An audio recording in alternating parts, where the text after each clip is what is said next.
Hi, it's Nick from the Run Testers, and this is our review of the Reebok Floatride Energy 3.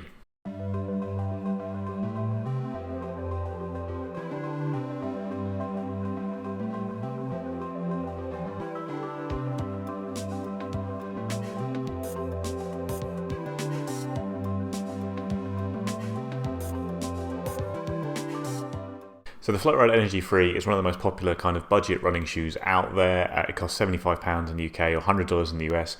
It's one that you guys always recommend in comments when we are talking about slightly cheaper running shoes, so I was very keen to check it out and give it a proper review. I haven't actually used a Reebok shoe for a while. The last time I think was the original Floatride Run Fast, a shoe I really liked as a kind of very lightweight kind of race shoe that used, really nice Puma foam at a time then there weren't many brands doing that. So some other key stats on the shoe we've got here is got a 9mm drop from heel to toe, and this UK 8.5 weighs in at 268 grams or 9.4 ounces. I normally wear a UK 9. This is basically the only sample available I could get from Reebok to test out. When it comes to the design of the shoe, you've got a reasonably standard kind of mesh upper. There's some slightly more kind of open sections, like a bit more breathable around the upper in general. You've got a reasonably well padded tongue and collar that kind of does point to this as being more of a kind of comfortable kind of daily training shoe. There's a slightly redesigned heel, and then the heel is beveled underneath, as you can see there, to kind of aid transitions and make for kind of better, more efficient landings if you're a heel striker like myself. The foam used in the midsole is Reebok's Floatride Energy foam. Now, as far as I know, this is a kind of TPU foam, a bit like kind of Adidas's Boost, kind of classic Boost foam. It's even got that slightly similar polystyrene look to it. The Reebok, so in the past I've used the Reebok Run Fast, which has a Puma foam, which is Reebok's Floatride, just Floatride foam or Floatride Plus. It's a little bit confusing, but I think this is a TPU foam here.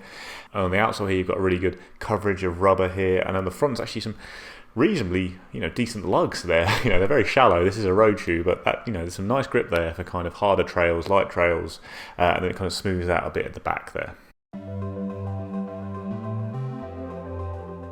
So when it comes to the fit, like I say, this is half size down on my normal size, but I still had a pretty good amount of room in the toe box here. Like, I had no real problems going down half size. I think I'd have been perfectly happy sticking to my normal size as well. It's a generous amount of room in that toe box there. I didn't have any kind of rubbing or anything like that. Around the midfoot, I got a pretty good lockdown fit. There's a couple of times going around sharp corners, a little bit kind of slippage around the side there, but no real issues, and the fit around the heel was nice and secure and comfortable for me.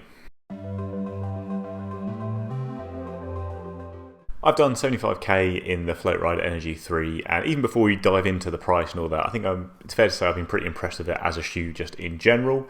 I think the ride of it is really quite nice. It's got a good amount of softness. It's not overly soft, I find, and there's a decent amount of response there as well.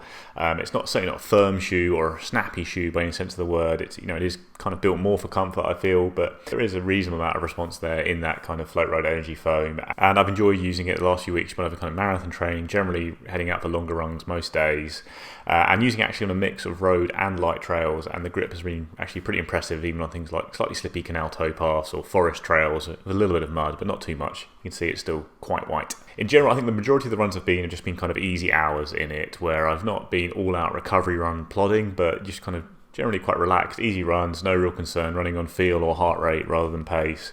And I've enjoyed it for that. Like, it provides a solid amount of protection. The ride isn't like heavy or sluggish, even when you are just kind of plodding along. There's a reasonably smooth and enjoyable transition to it.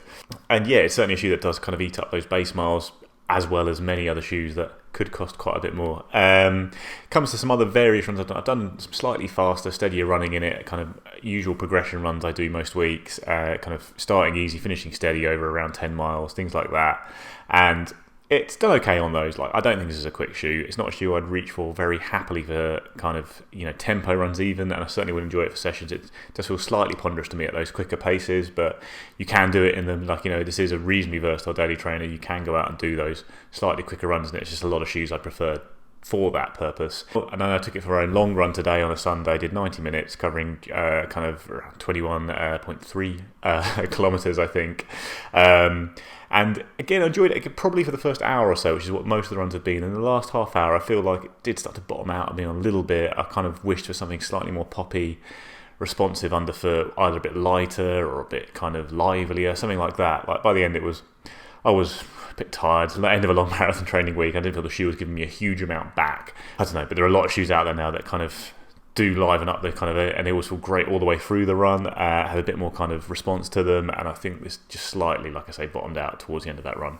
So some of the real positives here, this doesn't feel at all like a cheap shoe to me. Like, you know, you could have told me this was £130 shoe, £140 shoe, and I pulled it on, and I'd have, you know, I wouldn't have in any way suspected that price tag. It feels very solidly built. It's got a nice ride with a good foam in the midsole. It's got a nice outsole, a good fit.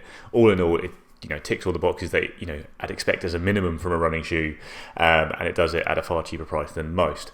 It's obviously not a positive, as I've mentioned there, that sometimes the ride isn't the snappiest, isn't the most exciting. I'd say the ride to me is kind of more of a kind of a jack of all trades ride in a way. Like, you know, it is a good versatile day trainer in that respect, in that it's not too firm, it's not too soft, it's not too lively, it's not too squishy. But, you know, if you do have preferences for any of those one things, it might not tick the box for you. It's kind of just a fairly standard, solid ride is how I describe it. And generally overall, I definitely think it works best as a kind of an easy daily trainer for me. I didn't really love using it for anything even slightly speedy. You can get away with it, kind of those steady sections at the end of runs, maybe a tempo run. You know, it's not going to be terrible for like speed sessions and all that. It's just, I think it's not the most versatile daily training option out there compared to some of the ones I have been testing lately. It does feel like one that's more going to be geared up to, you know, chewing through your kind of easy base mileage each week. So yeah, when you do consider the price, this is a very, very good running shoe, has to be said. It's one that can slip in very happily to a rotation as your kind of easy base training shoe, and it does it a lot cheaper than many other shoes. I'd certainly want to pair it with something faster myself, like, you know, for kind of tempo and speed sessions, and then maybe a racing shoe as well. But when it comes to the easy end of the scale, it can cover those runs pretty happily. It provides a fairly enjoyable ride, and, you know, feels like quite a reliable shoe. And also the benefit, obviously, buying this as your kind of easy base trainer is that you're going to save money there, and you can throw a load more at your fancy carbon racing shoe. I rate it pretty similar level to a lot of kind of more expensive shoes I've tested. Things like the latest Brooks Ghost, we've got a review on the channel now. Something like the Saucony Ride 13 and 14. I think this shoe does just as good a job as those shoes for me. I think it delivers a pretty similar level of performance in that, you know, it's quite a nice everyday daily trainer, but I don't think it's the best when you are upping the pace. It's not the most versatile shoe out there. It does feel like it just feels big on the foot at times when you are trying to up the pace, and even with that kind of hill bevel, it's not necessarily the smoothest ride when you're running a bit quicker, I'd say. I also rate it fairly similar to something like the Nike Pegasus, to be fair, which is only a little bit more expensive. Like, I do like the ride of React foam in the Nike Pegasus, but a lot of people don't, and if you don't, then you might enjoy the ride of this a little bit more. And obviously, this is a very cheap shoe, but even at the price, there is competition. I think the kind of best competition you're going to find comes from Puma this year, with two shoes at kind of the £100 mark or just below. There's a Liberate Nitro, which is a very lightweight, really flexible, fun shoe to run in, I think, mostly for shorter distances. Like, I enjoy using it up to around kind of 10k regularly. If you're someone who is currently marathon training, perhaps like myself, and most of your runs stray to at least an hour, then I think it's more worth looking at the Puma Velocity Nitro. So the Liberate is £90, the Velocity Nitro is £100. Velocity Nitro is much more cushioned, has a better heel design in particular. There's no heel rub on that, I find, compared to the Liberate Nitro.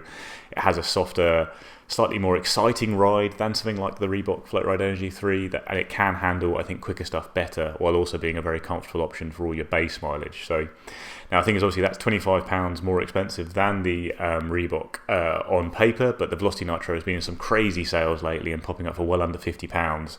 So I think if you can get it at the same price, or certainly if you can get it for less, or even a slightly bit more than the Reebok shoe, I'd be looking at the Velocity Nitro as the better kind of budget option. I think it's just does a similar job, but a bit better, whilst being a bit more versatile than the Reebok for me. You know, and if you are happy to spend a little bit more, there's certainly more exciting kind of lively daily training shoes that are more versatile than this, a little bit over the £100 mark. Things like the New Balance Rebel V2, the Hoka On Mac 4, both really great shoes that I've talked many times about on the channel. But, you know, if you are looking at budget shoes, this is right up there with the very best. You know, I think this and the Velocity Nitro are the two top shoes that you're getting for under £100 these days. When it comes to powering through your base mileage, both those shoes are going to do a fantastic job, and they're going to do it a lot cheaper than you'll get from many other brands.